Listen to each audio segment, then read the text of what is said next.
नमस्कार, आप देख रहे हैं हमारा खास कार्यक्रम न्यूज पंच और मैं हूं आपके साथ कृतिका। जहां न्यूज पंच में खबरें सिर्फ खबर नहीं रह जाती बल्कि पावरफुल इंपैक्ट के साथ आप सभी के सामने रखी जाती है।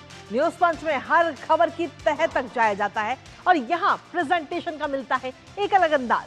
फिर चाहे वो खबर देश से जुड़ी हो या फिर दुनिया की राजनीति हो या अर्थव्यवस्था की या फिर आम आदमी से जुड़ी हुई, खबर से जुड़े हुए हर पहलू को पहुंचाने के साथ साथ ग्राउंड पर मौजूद अपने रिपोर्टर्स से जानते हैं खबर से जुड़ा हुआ एक एक अपडेट। तो चलिए शुरुआत करते हैं न्यूज पंच की प्रमुख खबरों के साथ और नजर डालते हैं टॉप लाइन्स पर। सबसे पहली और प्रमुख खबर पश्चिम बंगाल से, जहां बीते कल बम्पर वोटिंग हुई। 92% से ज्यादा वोटिंग प्रतिशत रहा बीते कल। लेकिन आखिर इस बम्पर वोटिंग का किसको ज्यादा फायदा मिल रहा है, आखिर इस बम्पर वोटिंग के क्या संकेत है। लेकिन इसके साथ ही मुर्शिदाबाद से जिस तरीके की तस्वीरें सामने आई, क्या वाकई वो ट्रेलर था? क्योंकि अभी दूसरे चरण का मतदान अभी बाकी है। करेंगे विस्तार से इस पूरी खबर को लेकर चर्चा अपने सहयोगियों और साथ ही हमारे खास मेहमान के साथ। लेकिन इसके साथ ही जो दूसरी प्रमुख खबर वो है एटीएफ से जुड़ी, जहां देसी फ्यूल से अब उड़ान भरते हुए जो हमारे हवाई जहाज है वो अब आगे आने वाले समय में नजर आएंगे। क्योंकि एटीएफ में सीधे तौर पर हम देखें तो एथेनॉल मिलाने की मंजूरी इस समय मिल चुकी है। अब इसके बाद में क्या इससे फायदा होगा और किस तरीके से हवाई यात्रा आगे आने वाले समय में सस्ती होगी, पॉल्यूशन में किस तरीके से मदद मिलेगी, बताएंगे इस खबर के बारे में भी विस्तार से आपको। लेकिन इसके साथ ही जो तीसरी प्रमुख खबर वो है पड़ोसी देश नेपाल से जुड़ी हुई, जहां नेपाल बॉर्डर पर जो दिक्कतें हैं वो अब कहीं ना कहीं धीरे धीरे दूर होती हुई नजर आई। क्योंकि नेपाल में जो नई सरकार आई, बालन शाह सरकार की तरफ से एक बड़ा फैसला लिया गया कि अगर 100 नेपाली रुपीज से ज्यादा का कोई भी सामान लेकर के भारत से नेपाल जाया जाता है तो उस पर कस्टम ड्यूटी होगी। लेकिन अब इसको लेकर के भारत की तरफ से आ चुका है जवाब। भारत ने आखिर क्या जवाब दिया है इसको लेकर और कैसे होंगी दिक्कतें दूर, बताएंगे इस खबर के बारे में विस्तार से आपको। तो चलिए शुरुआत करते हैं पहली और प्रमुख खबर के साथ, जहां पश्चिम बंगाल विधानसभा चुनाव की सबसे पहले बात करते हैं, जहां पहले चरण में एक नया रिकॉर्ड कायम किया गया। जी हां, 192 सीटों पर लगभग 92% से ज्यादा मतदान दर्ज किया गया, जो अब तक के इतिहास में सबसे ज्यादा है। पहले चरण में बम्पर वोटिंग होने से राजनीतिक विश्लेषकों और सभी राजनीतिक दलों को यह सोचने पर मजबूर कर दिया कि आखिर ये भारी मतदान किस ओर संकेत करता है। क्योंकि साल 2011 की अगर हम बात करें तो तब भी रिकॉर्ड वोटिंग हुई थी और 85% से ज्यादा मतदान हुआ था और तब बड़ा बदलाव देखने को मिला था। क्योंकि उस समय 34 साल पुरानी लेफ्ट फ्रंट सरकार सत्ता से बाहर हो गई थी और अब ममता बनर्जी के नेतृत्व में तृणमूल कांग्रेस बंगाल की सत्ता में तब आई थी। और अब 2026 में 15 साल बाद फिर से बम्पर वोटिंग। लेकिन इस बार बम्पर वोटिंग से आखिर किसे फायदा होगा, पश्चिम बंगाल की सियासत किस और लेगी करवट, इसका जवाब तो 4 मई को ही हम सभी के सामने आएगा। करेंगे चर्चा, उससे पहले आपको दिखाते हैं क्या करवट लेगी बंगाल की सियासत। तो जी हां, भारी मतदान से आखिर किससे फायदा होगा, इस तरीके के तमाम सवाल इस समय उठते हुए नजर आ रहे हैं। भारी मतदान बीते कल हुआ और ऐसे में भारतीय जनता पार्टी और तृणमूल कांग्रेस जो राजनीतिक दल हैं पश्चिम बंगाल के अंदर, वो अपने अपने दावे कर रहे हैं और इस बम्पर वोटिंग को अपने पक्ष में बता रहे हैं और अपने पक्ष में निर्णायक जनादेश की उम्मीदें इस समय जता रहे हैं। लेकिन इसके साथ ही हुमायूं वर्सेस जो टीएमसी हमें देखने को मिला बीते कल, क्या इससे बीजेपी को सीधे तौर पर फायदा हो सकता है, ये सवाल इस समय हर किसी के जहन में है। क्योंकि टीएमसी पर इस वक्त हुमायूं कबीर की और उनकी पार्टी हमलावर होती हुई नजर आ रही है। बीते कल कई सारी तस्वीरें भी हमने देखी थी जहां कार्यकर्ताओं की हाथापाई जो आपस में करते हुए नजर आए और ऐसे में हुमायूं कबीर की तरफ से एक बड़ा आरोप लगाया गया। उन्होंने कहा कि मुझे मारने की कोशिश हुई है, अगर केंद्रीय सुरक्षा के रहते ही जान बची है, अगर केंद्रीय सुरक्षा वहां पर नहीं होती तो शायद जान नहीं बच पाती, ये बात वो कह रहे हैं। इसके साथ ही जो भय मुक्त वोटिंग हुई, जो वोटिंग परसेंटेज बढ़ा, जो बम्पर वोटिंग हुई है, उससे क्या बीजेपी को फायदा मिलेगा? हालांकि इसको लेकर जो सस्पेंस है वो 4 तारीख को ही खुलता हुआ नजर आएगा। लेकिन इसके साथ ही पश्चिम बंगाल विधानसभा चुनाव की जब हम बात करते हैं तो आखिर इसके साल में कितनी वोटिंग हुई है, एक नजर उस पर भी डालना बेहद जरूरी है। क्योंकि 2001 की अगर हम बात करें तो 75% के करीब 2001 में वोटिंग हुई थी। 2006 में जब विधानसभा चुनाव हुए तो उसमें हुई थी 91.97% वोटिंग। 2011 में जब सबसे ज्यादा वोटिंग दर्ज की गई भी हाल पिछले कुछ सालों में, जिसमें 84.33% मतदान दर्ज किया गया था और तभी सत्ता भी बदली थी, वहां पर सत्ता पलटी। 2016 में 82% और इसके साथ ही 2021 की अगर हम बात करें तो 81.56% मतदान दर्ज किया गया था। लेकिन इस बार पिछले 2001 से लेकर के अभी तक के सारे आंकड़े अगर हम देखें तो सबसे ज्यादा रिकॉर्ड वोटिंग हुई है। 92% से ज्यादा वोटिंग पिछले बीते कल दर्ज की गई और इसमें अगर हम देखें तो 92.88% मतदान दर्ज हुआ है 152 सीटों पर, जो कि अपने आप में एक नया रिकॉर्ड भी है। लेकिन इसके साथ ही पहले चरण के मुताबिक अगर हम देखें तो पहले चरण का ये मतदान हुआ और इसका असर क्या रहेगा ये तो खैर 4 तारीख को ही सस्पेंस पर से पर्दा हटेगा, क्योंकि पहले चरण में रिकॉर्ड सीट 152 सीटों पर मतदान हुआ और सीधे तौर पर सीसी ज्ञानेश कुमार की तरफ से बयान सामने आया बीते कल के इस मतदान के बाद में और उन्होंने कहा कि अब तक का सर्वाधिक मतदान प्रतिशत ये दर्ज किया गया।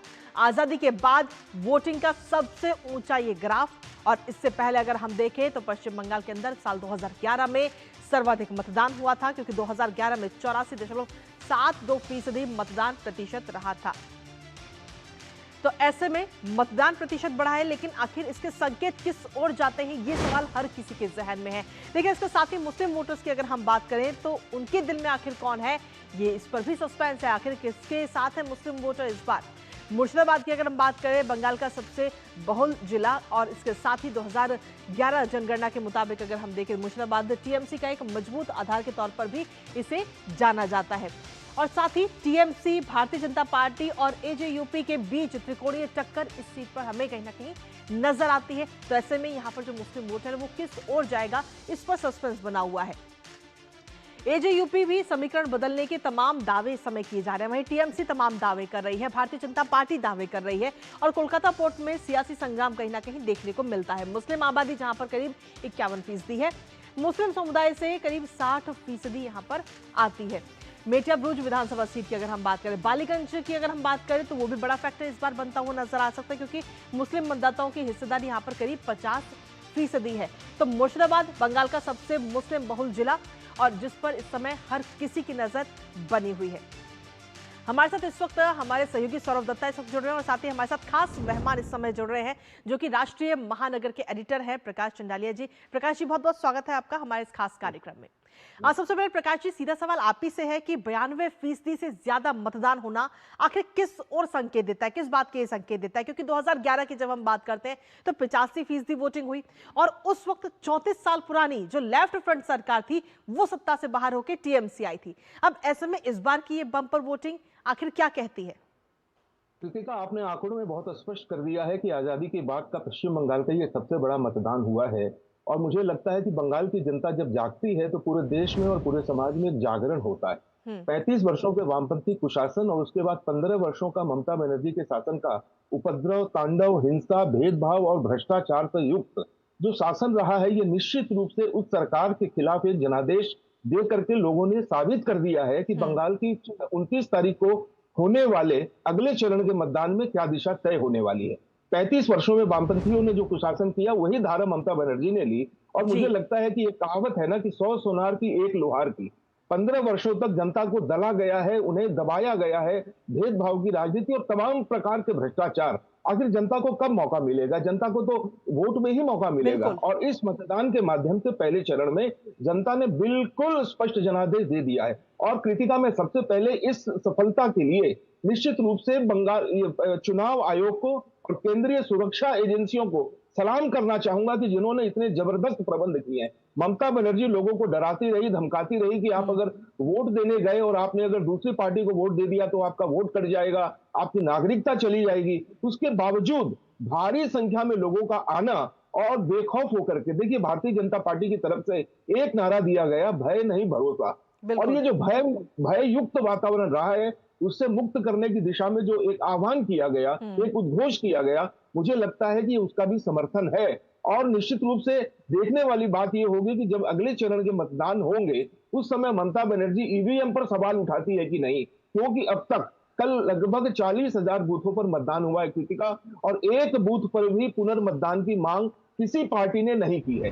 छिटपुट हिंसा की घटनाएं अवश्य हुई हैं, लेकिन उसके बावजूद जैसा कि आपने अभी आंकड़ों में भी बताया कि मुर्शिदाबाद जो अल्पसंख्यक बहुल इलाका है और वहां पर 22 विधानसभा की सीटें हैं और वहां पर तृणमूल छोड़कर नई पार्टी बनाने वाले हुमायूं कबीर का दबदबा है और वहां पर कल उनकी गाड़ी पर हमला हुआ, उन्हें मारा पीटा गया। इस प्रकार की छिटपुट घटनाएं तो हुई हैं, लेकिन कुल मिलाकर पूरे पश्चिम बंगाल में शांतिपूर्ण वातावरण, जनता का निकल करके आना और उससे भी बड़ी बात कि लाखों की संख्या में जो बंगाल में रहने वाले मजदूर जी नौकरी न मिलने के कारण दूसरे प्रदेशों में नौकरी करते हैं, वे जी अपना काम छोड़कर अपने अपने संवैधानिक जिम्मेदारी का निर्वहन करने के लिए बंगाल में आए और उन्होंने वोट किया। मुझे पूरा स्पष्ट लगता है कि ये परिवर्तन का संकेत है और ये बदलाव का संकेत है।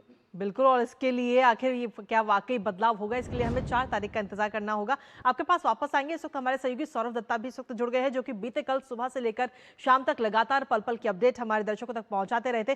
सौरभ, इस बार अगर हम देखें तो विधानसभा चुनाव जो है वो कई मायनों में खास है, क्योंकि कई सारे मुद्दे इस बार नजर आए। और सबसे बड़ा मुद्दा अगर हम देखें तो वो था SIR का, जिसके बाद पहले चरण में बंपर वोटिंग। आखिर इस बंपर वोटिंग के पीछे क्या प्रमुख वजह आपको नजर आती है, क्योंकि आप खुद लगातार ग्राउंड जीरो पर मौजूद थे, तमाम लोगों से जो वोटर्स हैं आपने उनसे भी बात की होगी। क्या प्रमुख मुद्दे नजर आए इस बार की बंपर वोटिंग के पीछे, क्या प्रमुख वजह आप देखते हैं?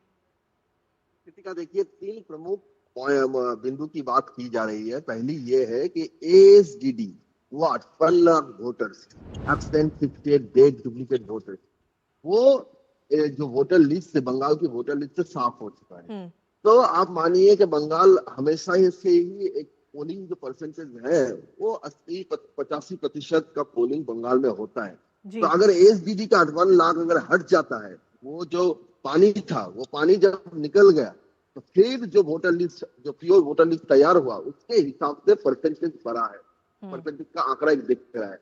दूसरी बात यह है कि इस बार हर जनता, हर वोटर्स में एक बात उनके दिमाग में था कि अगर वोट नहीं करेंगे तो आगे चलकर दिक्कत हो सकता है। क्योंकि इस बार जो FIR हुआ तब तो सबसे क्या मांगा गया था कि आप 2002 में वोटर लिस्ट में थे या नहीं, आपका उम्र अगर 18 साल से ज्यादा था तो फिर आप क्यों नहीं थे। तो ये जो सवाल था, इसलिए सबने कोशिश की कि वोट नहीं जाया करना है, वोट देना है।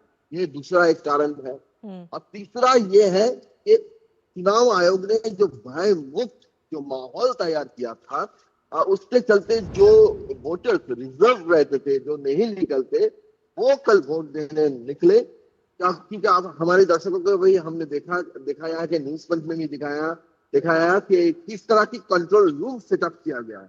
तो ये कंट्रोल रूम, इस तरह की कंट्रोल रूम जो सेटअप किया गया है, हर पल पल की जो तस्वीरें उनके सामने आती थी, एक भी स्क्रीन ब्लैक नहीं हुआ एक सेकंड के लिए भी, कोई कहीं पे कोई छेड़खानी नहीं हुआ। और हर वोट जो कैमरे की, आप वोटर के बाहर जो लाइन है उसकी तस्वीरें आ रही है, भीतर क्या चल रहा है उसकी तस्वीर आ रही है, 100 मीटर्स के दायरे में क्या चल रहा है उसकी तस्वीर आ रही है।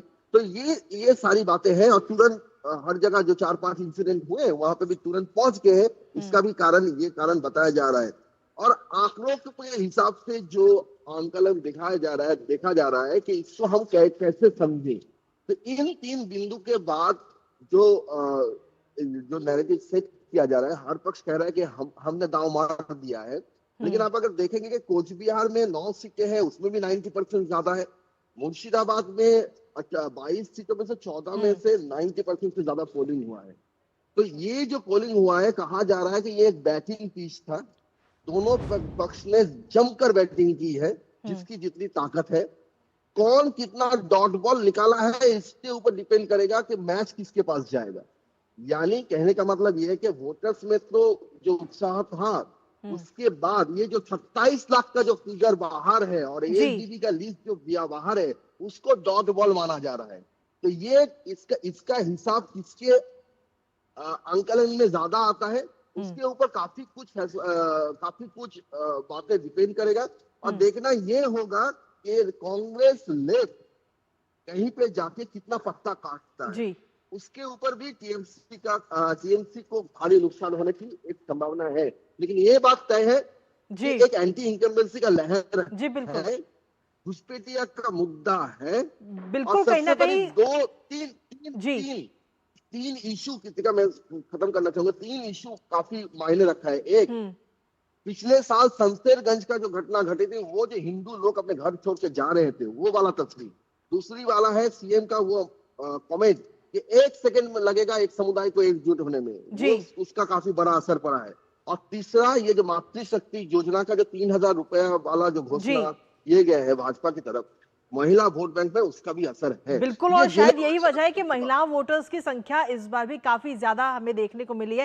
फिलहाल बहुत बहुत शुक्रिया सौरभ, तमाम जानकारी हमारे साथ साझा करने के लिए। इसके साथ ही प्रकाश जी, आपका भी बहुत बहुत शुक्रिया अपना कीमती समय हमारे खास कार्यक्रम को देने के लिए। तो सीधे तौर पर पहले चरण का मतदान, लेकिन अब इंतजार है दूसरे चरण का, क्योंकि 29 तारीख को जब दूसरे चरण का मतदान होगा तो कितने प्रतिशत मतदान दर्ज होता है इस पर हर किसी की नजर है। लेकिन इसी के साथ रुकेंगे एक छोटे से ब्रेक के लिए न्यूज पंच में, जल्द लौटते हैं।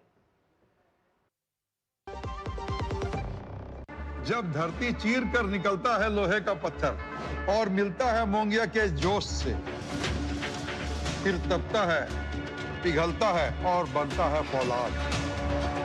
अब होता है सरिया सारी खूबियों के साथ। मोंगिया स्टील, मजबूत देश का मजबूत सरिया। थिक थिक है, स्मूथ स्मूथ है, कौन सा है ये दही?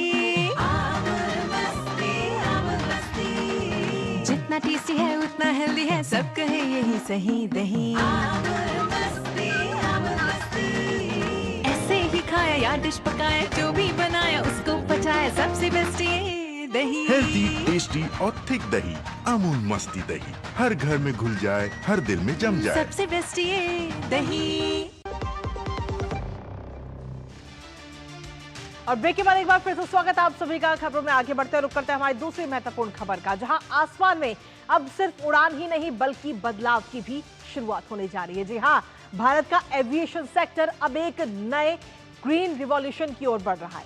सरकार से एक बड़ा फैसला लेते हुए एविएशन टरबाइन फ्यूल यानी एटीएफ में एथेनॉल ब्लेडिंग को मंजूरी दे दी है, और इसका मतलब यह है कि अब उड़ानें और ज्यादा क्लीन होंगी, ज्यादा सस्टेनेबल होगी, और उम्मीद है कि आपकी जेब पर भी बोझ कम पड़ेगा, क्योंकि पेट्रोलियम मंत्रालय की तरफ से ये बड़ा फैसला, ये बड़ा कदम को लेकर के नोटिफिकेशन इस समय जारी किया गया है, जिससे एयरलाइंस और फ्यूल कंपनियों के लिए नए रास्ते खुल गए हैं।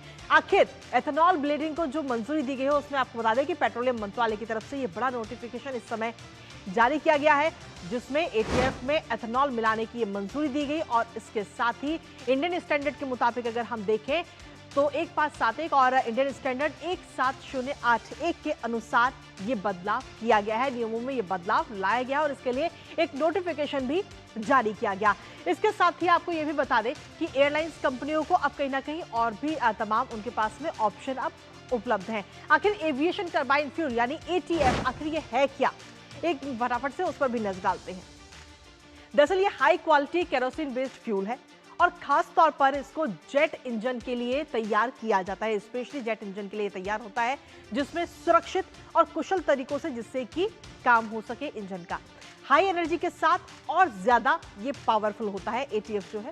और ऊंचाई पर अगर हम देखें तो इसकी खासियत ये है कि ये कितनी भी ऊंचाई हो, ऊंचाई पर जाने के बावजूद भी ये -40 डिग्री सेल्सियस से नीचे जब तापमान होता है उस पर भी ये जमता नहीं है, और इंजन में इसकी वजह से गंदगी कम होती है और कम कार्बन होता है। हमारे साथ हमारे सहयोगी तापस इस समय जुड़ गए हैं, सीधा उनका रुख करेंगे ताजा अपडेट के लिए। तापस, सीधे तौर पर अब ग्रीनरी की तरफ हम बढ़ रहे हैं, पॉल्यूशन को लेकर हम लगातार चर्चा करते हैं, और अब जो सरकार की तरफ से ये बड़ा कदम उठाया गया है और एटीएफ में एथेनॉल ब्लेडिंग को मंजूरी दे दी है, सीधे तौर पर कई सारे तरीकों से इससे फायदा होगा। और खास तौर पर अगर यात्रियों के लिहाज से हम देखें तो आगे आने वाले समय में जो हवाई यात्रा का जो कीमत है उसमें भी कम होती हुई वो नजर आएंगी, जिससे यात्रियों को फायदा होगा। तापस जी बिल्कुल आपने सही कहा, लेकिन इसमें 3 चीजें बहुत अहम हैं जो लोगों को जानना जरूरी है। सबसे पहले तो भारत करीब 85 से 90% का जो है ऑयल इंपोर्ट करता है, क्रूड ऑयल मैं कह रहा हूँ यहाँ पे, और एक बैरल ऑफ क्रूड ऑयल में एक जो है उसमें करीब 8 से 10% जो है वो सैफ जो एविएशन फ्यूल है, सैफ नहीं एविएशन फ्यूल है, वो निकल के आता है। तो आप समझ सकते हैं कि ऑलरेडी हम लोग इतना ज्यादा फ्यूल इंपोर्ट करते हैं, बाहर विदेश से लेते हैं, जिससे हमारे यहाँ पे जो डॉलर की खपत होती है या फिर फॉरेन एक्सचेंज जो है वो बाहर जाता है, और उसके साथ साथ जो वो फ्यूल आता भी है क्रूड ऑयल, जिसको रिफाइनरी में रिफाइन करके उसमें से 8 से 10% ही सिर्फ एक बैरल से निकल पाता है। तो उसमें आप समझ सकते हैं कि अगर इतना महंगा है उसके बाद सिर्फ 8 से 10% निकलता है। अगर ऑलरेडी गवर्नमेंट का यहाँ पे बोला गया है कि अगले साल तक 1% इथेनॉल ब्लेंडिंग इंटरनेशनल एयरलाइंस के लिए मान्यता किया गया है कि उनको करना पड़ेगा। इंटरनेशनल जो एयरलाइंस है जो लेंगे उनको 1% ब्लेंडिंग के साथ जो SAF फ्यूल है उनको लेना पड़ेगा। तो सबसे पहली तो चीज ये है। दूसरी चीज है कि हम लोग बात करते हैं, प्रधानमंत्री का एक सपना है, एक विजन है कि 2070 तक भारत नेट जीरो में तब्दील होगा। ऑलरेडी हम लोगों ने देखा है कि हम उस मुकाम पे के लिए निकल चुके हैं। उसमें भी ये बहुत अहम रोल निभा सकता है। पानीपत का ऑलरेडी एक प्लांट है जहां पे इथेनॉल ब्लेंडिंग इथेनॉल बनाया जा रहा है। वहां पे जब इसकी और ज्यादा इसको ज्यादा बनाया जाएगा ब्लेंडिंग के साथ, तो हम देख पाएंगे कि ये जो मिशन है 2070 तक नेट जीरो बनने का, अभी 1% का सिर्फ ब्लेंडिंग की बात की गई है। कोशिश की जा रही है कि अगले कुछ सालों में ये 5% तक इसको लेके जाया जाए। और इंटरनेशनल की जगह नेशनल कैरियर्स को भी ये बोला जा रहा है कि आप भी इसको ब्लेंड कीजिए अपने जेट फ्यूल के साथ, जिससे पैसे की बचत होगी, वो जो एयरलाइंस है उनको पैसे की बचत होगी। दूसरा, भारत को इंपोर्ट डिपेंडेंसी जो है वो कम होगी। और तीसरा सबसे अहम है, जो पोल्यूशन और जो चीजें उस पर भी एक लगाम लगाया जा सकता है। बिल्कुल, सीधे तौर पर ये 3 बड़े फायदे होते हुए आगे आने वाले समय में नजर आएंगे सरकार के इस कदम की वजह से। बहुत बहुत शुक्रिया तापस, तमाम जानकारी हमारे साथ साझा करने के लिए। इसी के साथ चलिए अब अगली प्रमुख खबर का रुख कर लेते हैं, जहां अब बात करेंगे हम नेपाल की, जहां आपको बता दें कि बालिन शाह सत्ता में आने के बाद से कई सारे बड़े और महत्वपूर्ण कदम उठा रहे हैं, जैसे छात्रों को राजनीति से दूर रखना, पहले के अधिकारियों और मंत्रियों की संपत्ति की जांच होना, और अब हाल ही में एक और फैसला कि भारत से 100 नेपाली रुपए में से ज्यादा मूल्य का सामान अगर लेकर नेपाल में प्रवेश करने पर अब कस्टम ड्यूटी भी देना अनिवार्य होगा, जिसका सीधा मकसद है कि अवैध तस्करी रोकी जाए। अब इस फैसले के बाद से काफी विरोध भी इसका देखने को मिल रहा है, क्योंकि इन सब के बीच में भारत ने भी अब अपना जवाब दे दिया है। आखिर क्या है वो जवाब, बताएंगे, आपको सुनाएंगे भी, लेकिन पहले आपको दिखाते हैं नेपाल में कस्टम ड्यूटी से बवाल। तो नेपाल में कस्टम ड्यूटी से बवाल कहीं ना कहीं देखने को मिल रहा है, क्योंकि 100 नेपाली रुपए से ज्यादा के सामान पर यह टैक्स लागू होगा अगर भारत में से आप ये सामान लेकर नेपाल में एंट्री करते हैं। भारतीय मुद्रा की अगर हम बात करें तो जो कि नेपाल के 100 नेपाली रुपीस के मुकाबले 62 इंडियन रुपीस, और इसके साथ ही ये नियम है उसमें मध्य अप्रैल 2026 से पूरी तरह से प्रभावी कर दिया गया है। और सालों पुराना जो कानून था उस पर अब सख्ती कहीं ना कहीं अपनाई जा रही है, और इस सख्ती का सीधे तौर पर एक ही मकसद है कि जो अवैध तस्करी हो रही है उस पर रोकथाम हो सके। पहले बॉर्डर पर चेकिंग भी मुश्किल थी, तराई इलाकों में सबसे ज्यादा इसका असर इस समय देखने को मिल रहा है, और जो खाने पीने का सामान है, कपड़े हैं और गिफ्ट लिए जाते हैं उस पर इसका सीधा असर, जिसमें व्यक्तिगत और घरेलू सामान पर हालांकि छूट का दावा भी किया जा रहा है और कस्टम विभाग के नियम का भी बचाव किया जा रहा है। ऐसे में भारत की तरफ से क्या कुछ प्रतिक्रिया सामने आई है, एक बार वो आपको सुनाते हैं। We understand that the government of Nepal has taken this step primarily with the intent to curb informal trade and smuggling. We have also seen a statement by a senior Nepali official stating that civilians carrying personal goods or household goods will not be obstructed. We remain engaged on these developments. तो सीधे तौर पर भारत ने भी अपनी चीजें जो है वो साफ कर दी, और ऐसे में जो नियम लाया गया सीधे तौर नेपाल की तरफ से, उस टैक्स के खिलाफ अब बगावत भी कहीं ना कहीं देखने को मिलेगी, क्योंकि जो मधेसी युवाओं की तरफ से उग्र प्रदर्शन इस समय नेपाल में देखने को मिलता है, जिसमें सीधे तौर पर यह कहा जा रहा है और नारे लगाए जा रहे हैं कि गरीबों को मत मारो, इस तरीके के नारे वहां पर लगाए जा रहे हैं, जिसकी तस्वीर भी इस समय हम आपको दिखा रहे हैं। सामाजिक न्याय पर इसे हमला बताया जा रहा है, और साथ ही 4 सीमावर्ती जिलों में उग्र प्रदर्शन की कई सारी तस्वीरें सामने आई। हमारे साथ हमारे सहयोगी अखिलेश सुमन इस वक्त जुड़ गए हैं, सीधा उनका रुख करेंगे ताजा अपडेट के लिए। अखिलेश, सीधे तौर पर 100 रुपए वाले नियम पर भारत की तरफ से जवाब भी दे दिया गया है, लेकिन जो ये नियम लाया गया, यूं कहे कि जो पुराना नियम है उसको सख्ती से लागू किया जा रहा है, और इसका सीधा असर भी देखने को मिल रहा है, और इसका विरोध भी नेपाल में होता हुआ नजर आया, जिसकी तस्वीरें इस समय हम अपने दर्शकों को भी दिखा रहे हैं।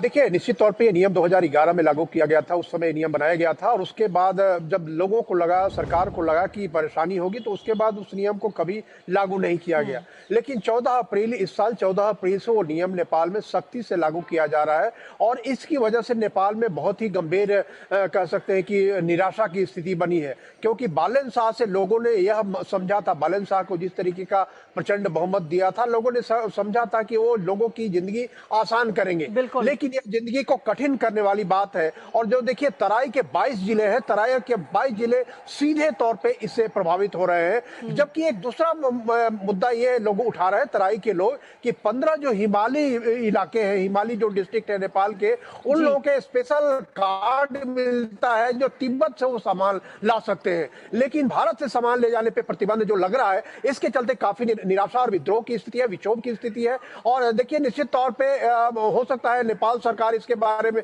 सोचे। भारत सरकार ने भी कल कहा है, हम लोगों ने सवाल पूछा था तो उन्होंने कहा है कि इस पर भारत सरकार नेपाल सरकार से बात कर रही है, क्योंकि ये 100 रुपए जो नेपाली टका है इसका कोई मतलब नहीं है, क्योंकि 100 रुपए में आपको क्या मिलेगा। और इसमें 100 रुपए की तस्करी नहीं होती है। जो जीवन की आवश्यक वस्तुएं हैं वो 100 रुपए की होते हैं, टूथपेस्ट, टूथब्रश, चीनी, तेल, इस तरह की चीजें हैं। तो निश्चित तौर पर यह नेपाल के लिए भी काफी अच्छी स्थिति नहीं है और देखना होगा कि आगे आने वाले दिनों में यह किस स्तर तक पहुंचता है, क्योंकि विरोध लगातार बढ़ रहा है। बिल्कुल, इस पर आप अपनी नजर लगातार बनाए रखिएगा अखिलेश। फिलहाल आपका बहुत बहुत शुक्रिया तमाम जानकारी हमारे साथ साझा करने के लिए। और इसी के साथ न्यूज पंच में मुझे और हमारी पूरी टीम को दीजिए अनुमति। दोपहर 2 बजे फिर होगी मुलाकात।